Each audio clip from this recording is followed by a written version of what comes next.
GarageBand for iOS gives you all manner of touch instruments to play, record, and add to your projects. Actually recording these touch instruments perfectly every time can be a challenge though. Luckily, GarageBand for iOS has a brilliant built-in feature that will help you deal with any slip-ups and tighten up the timing of your entire project. Here's how it works. Alright, here's a project I've thrown together using GarageBand for iOS's touch instruments. Take a listen.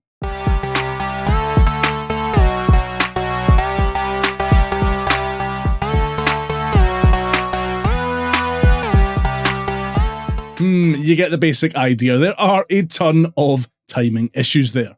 I'll start by tightening up the rhythm section. If I solo this drum track and then open the track controls, then tap on track settings and then on the quantization menu, I can choose from the following options. It's a fairly straightforward drum beat, so I'll just select straight here. I find that depending on the instrument and recording you're working with, 1/16th time is a good place to start when selecting your quantization value.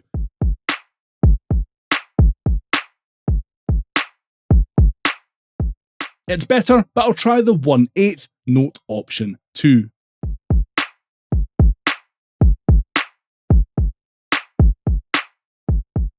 Alright, that sounds pretty good. Here it is in the project.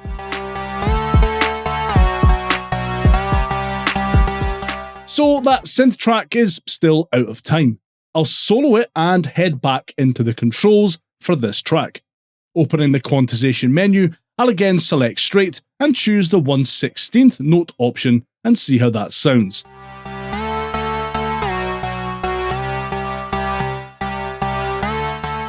That sounds much better. Let's see how that sounds with the whole project.